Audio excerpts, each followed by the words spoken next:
महाराष्ट्र के अंदर काफ़ी पाबंदियां लगा दी गई हैं जो हमारी 22 अप्रैल से लेकर हमारी 1 मई तक लागू रहेंगी। तो चलिए जान लेते हैं, ये लॉकडाउन की तरह ही मानी जाएंगी। वैसे तो पूर्ण लॉकडाउन तो नहीं कह सकते हम महाराष्ट्र के अंदर, पर सख्ती काफ़ी ज़्यादा बढ़ा दी गई हैं। तो चलिए जान लेते हैं ये सख्तियाँ क्या क्या बढ़ाई हैं हमारी महाराष्ट्र के अंदर। तो काफ़ी ट्रेंड चल रहा है और ये जो गाइडलाइंस हैं बिल्कुल अभी अभी जस्ट हमारे रिलीज़ करी गई हैं। तो चलिए हम आपके समक्ष प्रस्तुत करते हैं। तो हेडलाइन छापी है दैनिक भास्कर ने कि कल रात 8 बजे 1 मई तक कड़ी पाबंदियां, यानी कि कहने का मतलब यह है, कल रात का मतलब है आज हमारी 21 अप्रैल और 22 अप्रैल के 8 बजे से लेकर हमारा 1 मई तक ही कड़ी पाबंदियां बनी रहेंगी। और शादियों में 25 लोगों को इजाज़त रहेगी। सरकारी ऑफिस में 15% ही कर्मचारी जाएंगे। तो चलिए जानते हैं आगे की गाइडलाइंस हमारी क्या कहती हैं। तो देखिएगा, महाराष्ट्र में कोरोना के हालात बेकाबू हैं और इसी को देखते हुए मुख्यमंत्री उद्धव ठाकरे ने राज्य में पाबंदियों को बढ़ा दिया है। यहाँ पाबंदियां देश में लगे पहले से लॉकडाउन के बराबर हैं। महाराष्ट्र में कल रात 8 बजे से, यानी कि हम यूं कहेंगे कि 22 अप्रैल के रात के 8 बजे से 1 मई तक ये पाबंदियां लगी रहेंगी।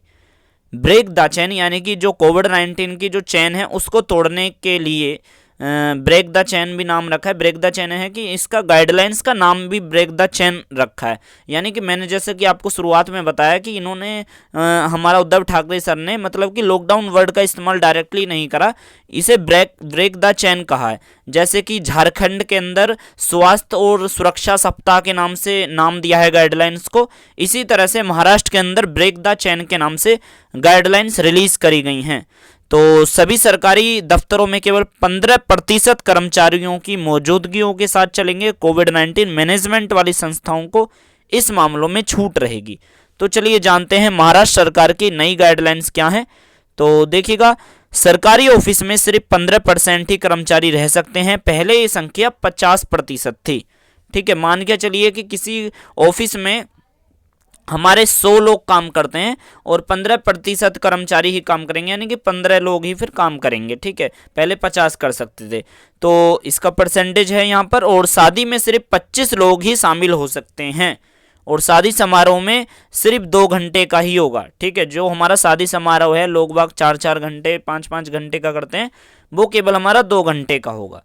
और इस नियम को तोड़ने वाले को 50,000 रुपये का जुर्माना देना होगा।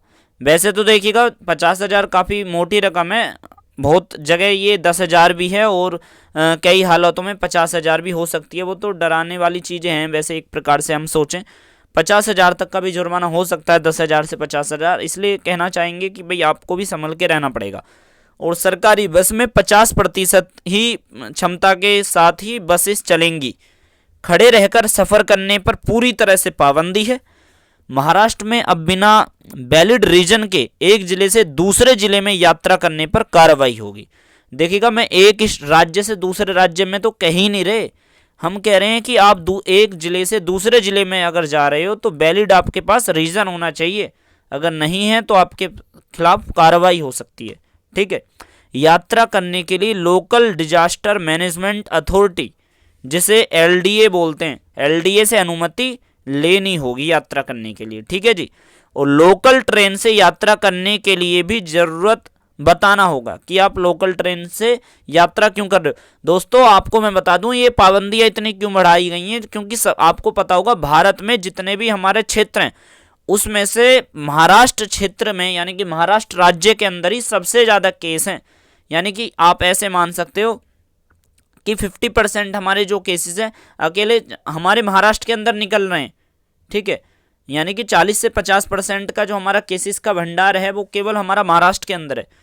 तो जब आप देखोगे तो यहाँ पर आगे लिखा है कि लोकल ट्रेन में अत्यावश्यक सेवाओं से जुड़े लोगों या मेडिकल इमरजेंसी उसके डॉक्यूमेंट दिखाकर ही उन्हें मिलेगा टिकट। ठीक है, यानी कि लोकल ट्रेन में जो हमारे अति आवश्यक सेवा से जुड़े हुए लोग हैं, जैसे मेडिकल है, इमरजेंसी है, वो अपना डॉक्यूमेंट दिखाकर जा सकेंगे टिकट लेकर। ठीक है, तो ये था। और राज्य में बीते 24 घंटे में कोरोना से 568 लोगों की मौत हो गई है, जबकि 67,468 नए मरीज आए हैं। और राज्य में एक दिन मौत का ये सबसे बड़ा आंकड़ा है। ठीक है, राज्य में कड़ी पाबंदी है, यानी कि 15 अप्रैल से संक्रमण के मामले में कोई कमी नहीं देखने के लिए मिल रही है। और सोमवार के आंकड़े को छोड़ दें तो सब उससे पहले लगातार 4 दिन के आंकड़े 60,000 के पार कर रहे थे।